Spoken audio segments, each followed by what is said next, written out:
Bismillahirrahmanirrahim.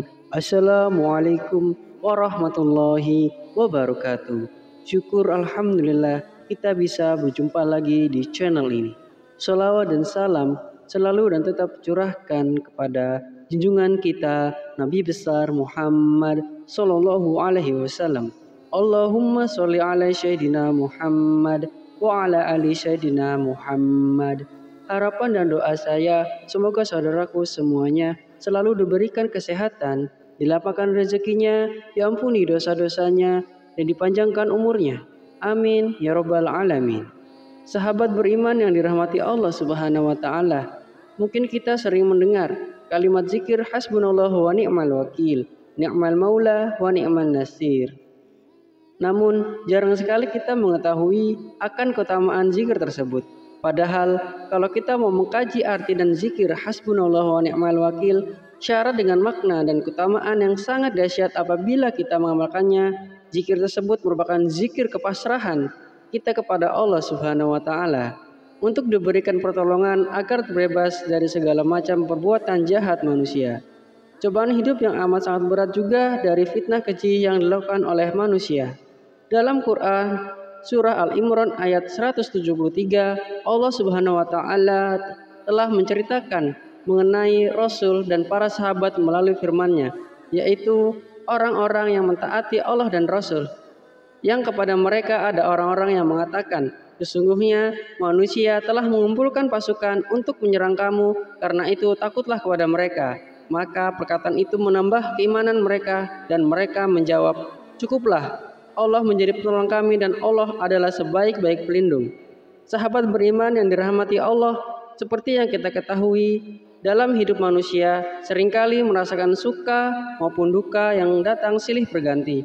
Meski kita semua juga tahu, manusia akan terus diuji dengan perasaan gelisah dan rasa ketakutan. Ujian ini hanyalah sebagai tolak ukur tingkat keimanan seseorang kepada Sang Pencipta. Bagi orang yang beriman, maka ujian tersebut hanyalah akan menambah tingkatan keimanan seseorang kepada Allah. Akan tetapi, bagi orang yang kurang beriman, ujian tersebut ibarat petaka yang sedang menimpa.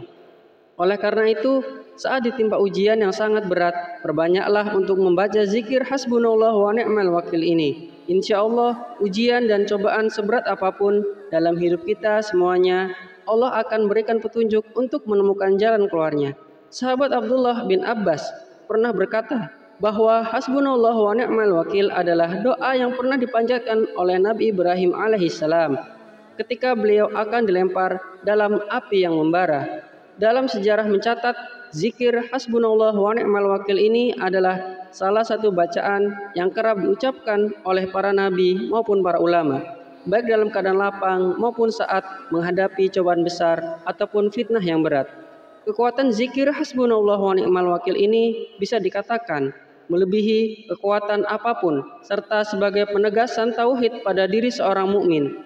Karena orang-orang mukmin tahu bahwa hanya pada Allah sajalah tempat untuk berserah diri.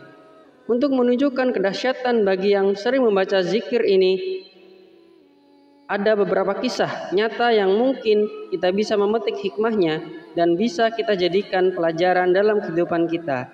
Kisah pertama adalah dalam suatu riwayat dijelaskan bahwa di saat Nabi Ibrahim alaihissalam hendak dilemparkan di atas tungku api, malaikat Jibril datang dan bertanya kepada beliau, apakah engkau memerlukan sesuatu pertolongan dariku? Nabi Ibrahim menjawab, aku tidak memerlukan pertolongan apa-apa darimu, aku hanya memerlukan pertolongan dari Allah. Selepas itu Nabi Ibrahim terus melantunkan zikir hasbunallah wa ni'mal wakil, ni'mal maula wa ni'man nasir, dan menyerahkan sepenuh jiwa raganya kepada Allah Subhanahu wa taala. Maka Allah pun berfirman, hai api, menjadilah dingin dan menjadi keselamatanlah bagi Ibrahim. Saat Nabi Ibrahim dilemparkan ke dalam kobaran api, maka beliau pun tidak terbakar. Bahkan yang dirasakan Nabi Ibrahim hanyalah rasa dingin, sehingga membuat keheranan dari banyak orang yang menyaksikannya. Begitu juga dengan kisah Rasulullah dan para sahabat di saat menghadapi ancaman pasukan kafir pada saat perang Badar. Rasulullah dan para sahabat membaca zikir ini, sehingga pertolongan Allah pun datang dan Rasulullah memenangkan perang Badar tersebut. Keajaiban kedua dari kedahsyatan zikir ini adalah pernah dialami oleh seorang pedagang di zaman Rasulullah yang hendak meminjam uang untuk modal usaha kepada seorang mukmin. Si mukmin bertanya kepada si pedagang, "Apa jaminanmu darimu agar dapat membayar pinjamanmu?" Pedagang tersebut menjawab, "Allah Subhanahu wa taala." Si mukmin berkata, "Jika itu jadi jaminanmu, maka aku percaya." Lalu bersepakatlah keduanya perihal hari yang ditentukan untuk melunasi hutang. Si pedagang pun menggunakan uang itu untuk berdagang. Ketika waktu sudah jatuh tempo pelunasan, si pedagang membawa hasil keuntungan dagangannya untuk menepati janji kepada si mukmin. Akan tetapi sesampai di seberang lautan, tak ada satupun perahu yang dapat membawa si pedagang itu ke tempat tujuan karena khawatir akan lewat jatuh tempo dari kesepakatan yang telah dibuat dengan si mukmin. Lalu si pedagang mengambil sebuah kayu dan melubangi kayu tersebut. Dimasukkanlah sejumlah uang beserta sebuah surat ke dalam kayu itu. Keesokan harinya si pedagang akhirnya dapat menyeberang dengan membawa uang pengganti yang lain. Kemudian ia datang menyerahkan uang tersebut kepada si mukmin. Lalu si mukmin menjawab dengan tersenyum, "Uang pinjamanmu sudah aku terima kemarin. Ketika aku menunggumu, aku menemukan sebuah kayu lalu kubawa pulang untukku jadikan kayu bakar. Pada saat itu aku membelah kayunya, aku melihat ada uang beserta surat darimu." Si pedagang pun tersenyum dan bersyukur kepada Allah Subhanahu wa taala. Lalu bukti kedahsyatan yang ketiga adalah mungkin saudaraku yang juga masih ingat tentang cerita dari seorang TKW Indonesia yang diduga membunuh bayi majikannya pada tahun 2007 silam di Hong Kong. Pekerja tersebut mengaku sangat lelah setelah kerja beberapa hari tanpa diberikan kesempatan untuk istirahat yang cukup. Saat menggendong bayi, tiba-tiba bayi dalam gendongannya terjatuh dan meninggal.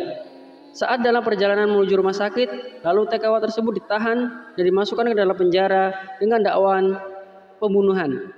Sambil menunggu proses pengadilan dalam sidang di pengadilan yang berlangsung beberapa kali dengan didampingi pembela dari Ijri, ia dituntut penjara 7 tahun. Pada malam menjelang persidangan esok harinya, perempuan berusia kurang lebih 20 tahun itu baru masuk Islam tersebut pamit untuk menjalani hukuman dan tetap meminta doa selamat dari rekan juga kerabatnya karena baru saja masuk Islam dan belum begitu lancar membaca zikir hasbunallah wa ni'mal wakil yang telah ia dapatkan dari seorang syekh. Lalu sepanjang malam ia lantunkan zikir tersebut sambil menangis. Esok harinya sebuah keajaiban terjadi dalam sidang putusan terakhir. Ia dibebaskan dari segala tuduhan dengan syarat dalam waktu 48 jam ia harus meninggalkan Hong Kong. Pengacara yang didampingi wanita tersebut terheran-heran karena hampir tidak masuk akal sehingga menyebabkan jaksa penuntut menggerutu dengan keputusan hakim. Sahabat beriman yang dirahmati Allah Subhanahu wa taala, itulah ada 3 bukti kedahsyatan dari kalimat zikir hasbunallah wa ni'mal wakil, ni'mal maula wa ni'man nasir. Semoga kita semua bisa memetik hikmah dari kisah nyata tersebut untuk diterapkan dalam kehidupan kita sehari-hari dan mulailah untuk berbanyak melantunkan zikir hasbunallah wa ni'mal wakil ini kapanpun dan dimanapun. Semoga Allah Subhanahu wa taala melindungi kita semua dari segala macam kejahatan yang dilakukan oleh manusia. Amin ya rabbal alamin. Assalamualaikum warahmatullahi wabarakatuh.